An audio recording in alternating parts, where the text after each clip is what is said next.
कहा जा रहा था कि मोदी ने एक तरह से नीतीश कुमार के सांसदों पर कब्जा कर लिया है। अब कहीं ना कहीं इस पर से लगाम हट गया है मोदी शाह का, और नीतीश के पाले में गेम आकर के खड़ा हो गया है। ऐसे में कुछ तो बात है जो भारतीय जनता पार्टी को बहुत परेशान कर रहा है, खास करके मोदी शाह को, क्योंकि इस बात से भी इसका मतलब निकाला जा सकता है कि शरद पवार से अडानी द्वारा भी नजदीकियां बढ़ाई जा रही हैं और भारतीय जनता पार्टी के द्वारा भी नजदीकियां बढ़ाने की कोशिश की जा रही है। लगातार यह चीजें तस्वीरों में आ रही हैं। अब जैसा मैंने कहा कि नीतीश के 12 सांसदों ने छोड़ ही दिया मोदी का साथ, मोदी शाह का खेल खत्म।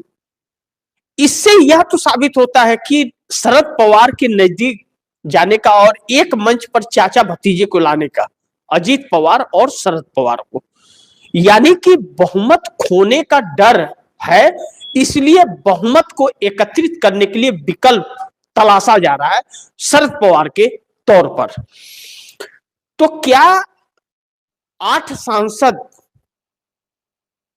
शरद पवार के एनसीपी के और एक सांसद अजीत पवार का, यह फिर आपस में विलय हो जाएगा और शरद पवार भारतीय जनता पार्टी के एनडीए गठबंधन में आ जाएंगे, इंडिया गठबंधन छोड़ के, जो सुप्रिया सूले को मंत्री बनाना चाहते हैं शरद पवार।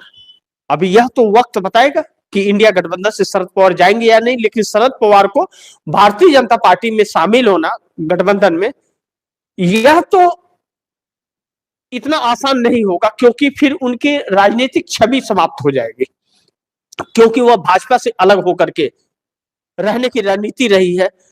तो ऐसे में अजीत पवार अगर विलय करते हैं इस मकसद से कि शरद पवार चले आए एनडीए में, तो यह नौबत क्यों आई? हकीकत यह है, चर्चा यह निकल पड़ी कि नीतीश कुमार के जो 12 सांसद थे जिस पर भारतीय जनता पार्टी का कब्जा हो गया था,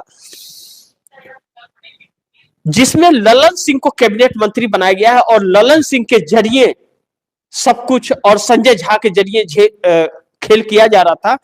ललन सिंह वह नीतीश कुमार के पाले में चले गए हैं और संजय झा अलग थलग पड़ गए हैं। अब संजय झा को बैठकों से दूर किया है, जबकि वह पार्टी के कार्यकारी अध्यक्ष हैं। नीतीश कुमार जो आए थे दिल्ली, तो संजय झा के साथ में बैठक नहीं हुई, ललन सिंह के साथ नीतीश की बैठक हुई। जबकि अगर पार्टी की बैठक है तो कार्यकारी अध्यक्ष का होना जरूरी है, लेकिन उनको नहीं बुलाया गया, उनको दूर किया गया और ललन सिंह के साथ बैठक हुई। अब कहा जा रहा है कि आने वाले वक्त में ललन सिंह के हाथ में कमान भी दिया जा सकता है। वह ललन सिंह अगर मोदी शाह के हाथ से निकल गए तो इसका मतलब 12 के 12 सांसद नीतीश कुमार के पाले में फिर आ गए हैं। इसलिए नीतीश कुमार के तेवर अब बदले बदले से हो गए हैं।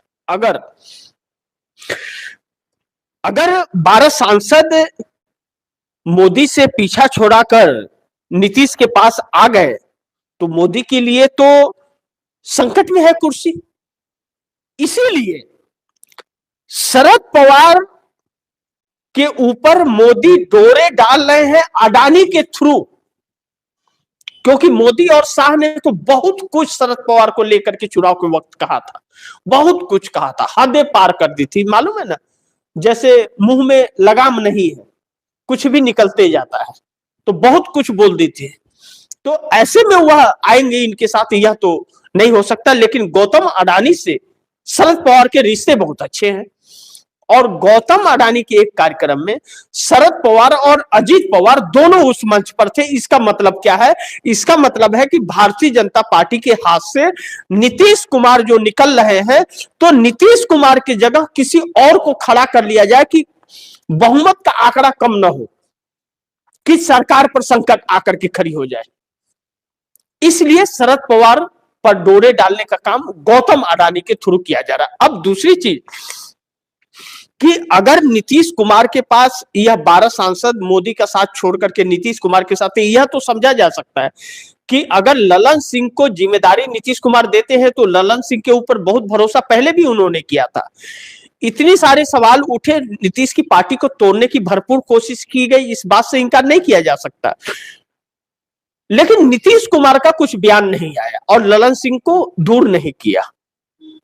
अब ललन सिंह की शायद हो सकता है कि अंतर आत्मा जग गई हो कि नीतीश अभी भी हमारे ऊपर भरोसा करते हैं और पार्टी का अगला दायित्व हम जैसे लोगों पर ही आएगा, अपने बेटे को राजनीति में नहीं ला रहे हैं और नहीं लाने का ऐलान कर रहे हैं, तो फिर अपनी जिम्मेदारी है कि पार्टी को बचाना, यह छोड़कर सोचकर वह भाजपा से अलग होकर के नीतीश कुमार के साथ फिर आएगा। ऐसे में 3-4 सवाल बड़ी अहम है जिस पर हम लोग को चर्चा करके यह समझने की कोशिश करनी पड़ेगी कि आखिर नीतीश के 12 सांसदों ने छोड़ दिया मोदी का साथ, मोदी साहब के लिए कितनी बड़ी दिक्कत आएगी। इसमें 4 सवाल हम लोग लेंगे जो बड़ी महत्वपूर्ण है। पहला, वजह है इसकी क्या है।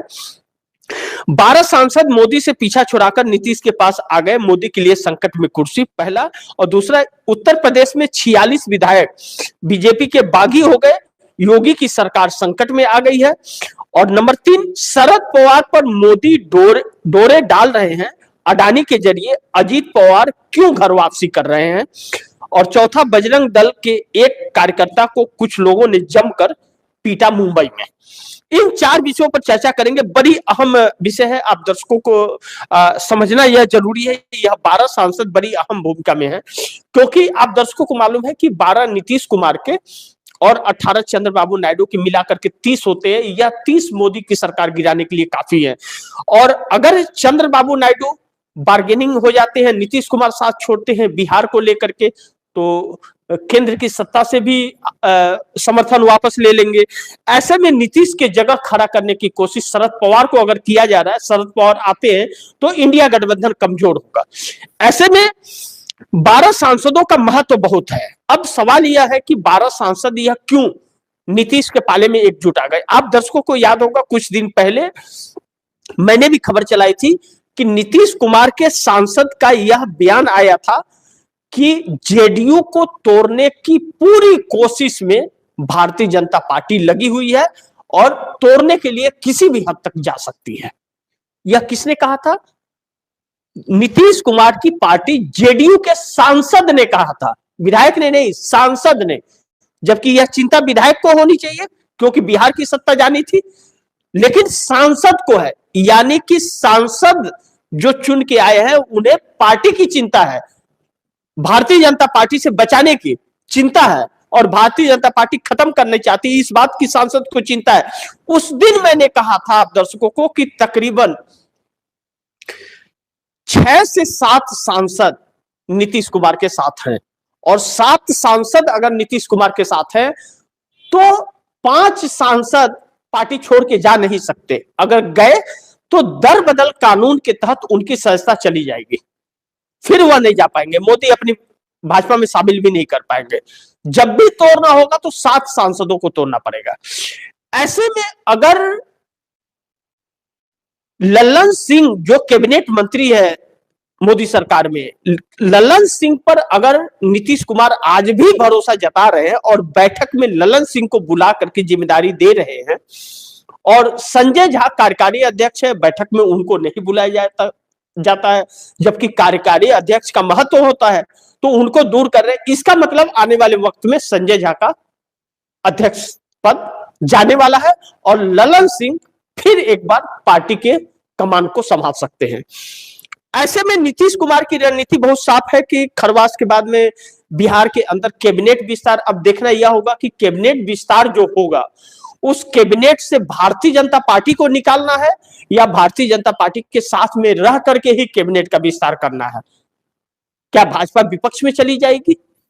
इस पर अब अभी नजर बना के रखनी पड़ेगी क्योंकि नीतीश कुमार कई राजनीति एक साथ में चल रहे हैं, कई चाणक्य नीति एक साथ में चल रहे हैं।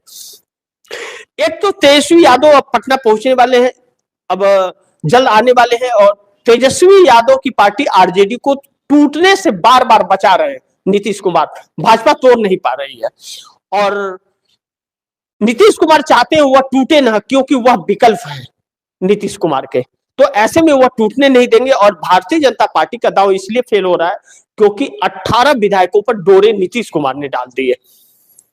तो अब भारतीय जनता पार्टी बिहार के अंदर तो संकट में है ही, इस बात से इंकार नहीं किया जा सकता, लेकिन केंद्र से जो 12 सांसद नीतीश कुमार के साथ है, नीतीश कुमार का कोई भी फैसला अब मोदी शाह के लिए आने वाले वक्त में बड़ी चुनौतीपूर्ण हो जाएगा, उनके लिए बड़ी मुश्किलें पैदा कर सकता है। दूसरी तरफ सांसदों को अपने हाथ से निकलते देख करके मोदी और शाह के लिए चिंता का विषय हो गया है केंद्र की सत्ता। ऐसे में नीतीश कुमार के पास 12 सांसद है, अगर नीतीश कुमार निकलते हैं, जाते हैं, तो उनके जगह पर भरपाई कैसे किया जाए, उसके लिए इंडिया गठबंधन में सेंधमारी करनी पड़ेगी, जिसको लेकर के भारतीय जनता पार्टी शरद पवार पर डोरे डाल रही है। और मोदी शाह यह जानते हैं कि इन लोगों के कहने पर तो नहीं आएंगे शरद पवार, क्योंकि मोदी और शाह ने बहुत कुछ कह दिया था और मोदी और शाह ने ही उनकी पार्टी का सिंबल छिनवा करके दे दिया था अजीत पवार को।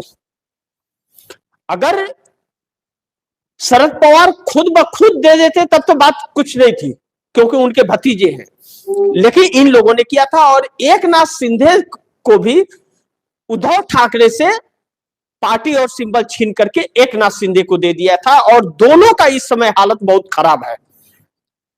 अब मंत्री पद का हवाला दे करके, और सुप्रिया सूले जो शरद पवार की बेटी है, सुप्रिया सूले पार्टी संभाल पाएंगी ऐसा लग नहीं रहा है, इसलिए शरद पवार को अजीत पवार के साथ विलय कराने के लिए एक कोशिश गौतम अडानी कर रहे हैं।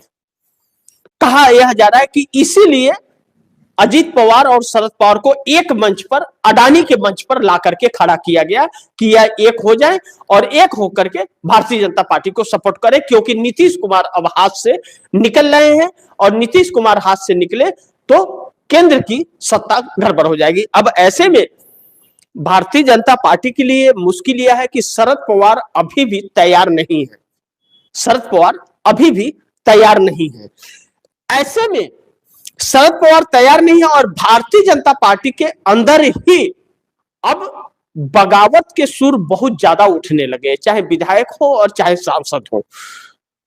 उत्तर प्रदेश से अगर जिस तरह से ब्राह्मण समाज या ठाकुर समाज की बात बार बार निकल करके आ रही है और वह नाराजगी बहुत बढ़ रही है, उसके हिसाब से सांसदों के अंदर भी जब विधायक और एमएलसी यह हिम्मत दिखा सकते हैं, तो सांसदों के अंदर भी इस बात को लेकर के मलाल जरूर है कि उन्हें भी सम्मान नहीं मिल रहा है।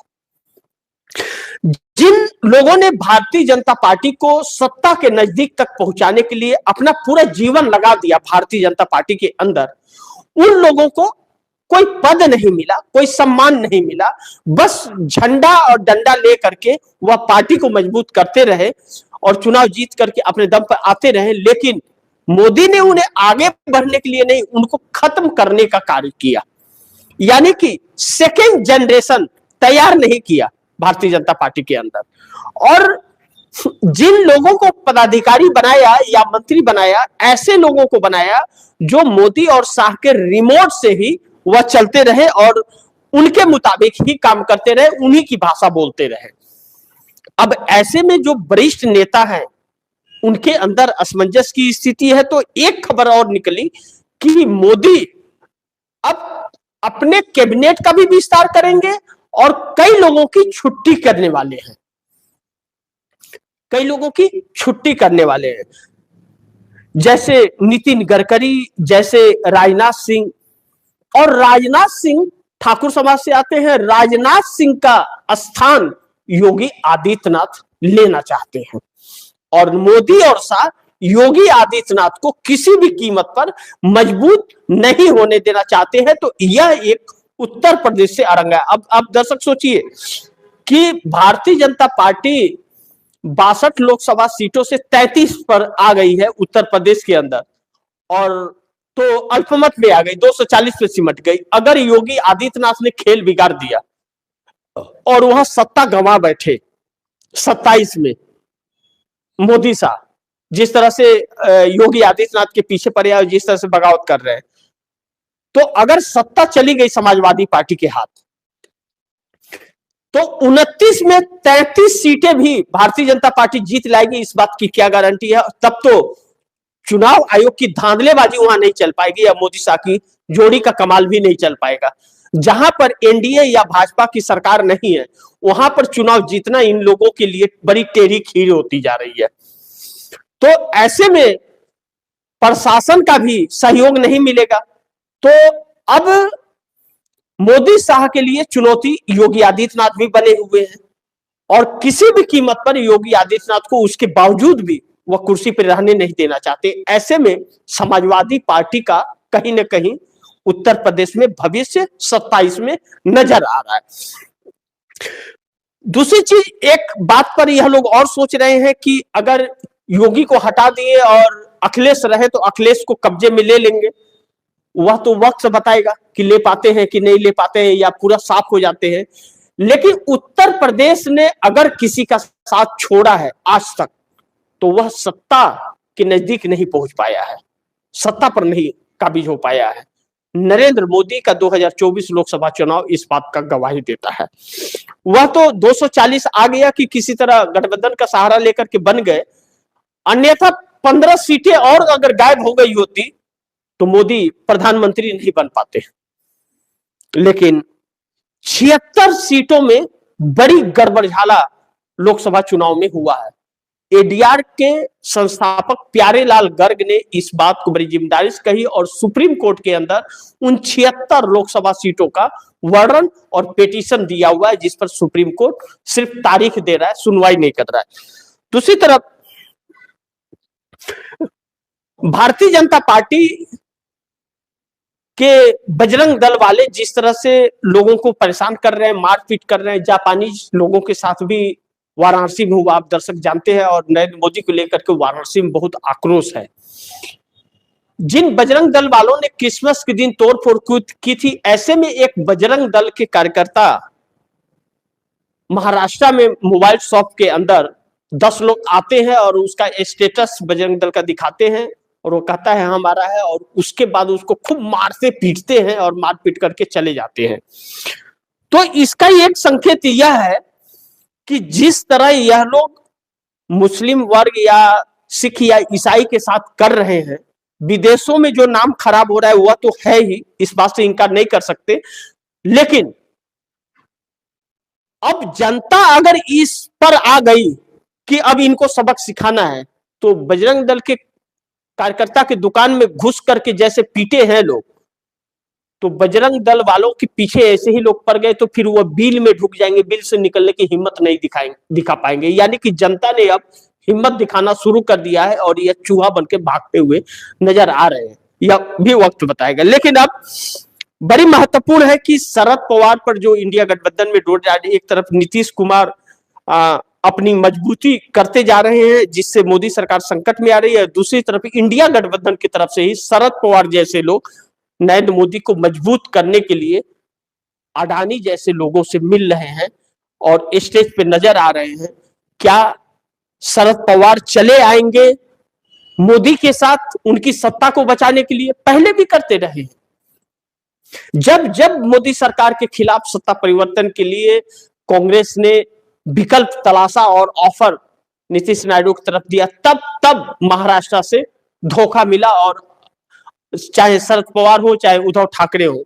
और इस बार भी शरद पवार अडानी के स्टेज पर दिखे हैं अपने भतीजे अजीत पवार के साथ, जो बहुत कुछ संकेत दे रहा है कि इससे यह भी पता चल रहा है कि नरेंद्र मोदी नीतीश का विकल्प तलाश रहे हैं, क्योंकि तोड़ने की साजिश फेल हो गई है इन लोगों की। थोड़ा इंतजार करना पड़ेगा, देखना पड़ेगा आगे क्या होता है। जो भी होगा खबरें आप दर्शकों तक लाते रहूंगा, लेकिन आप दर्शकों की क्या राय है, क्या सुझाव है, कमेंट बॉक्स में जरूर दीजिएगा। इस खबर को ज्यादा से ज्यादा शेयर कीजिएगा, अपने दोस्तों को भी शेयर कीजिएगा।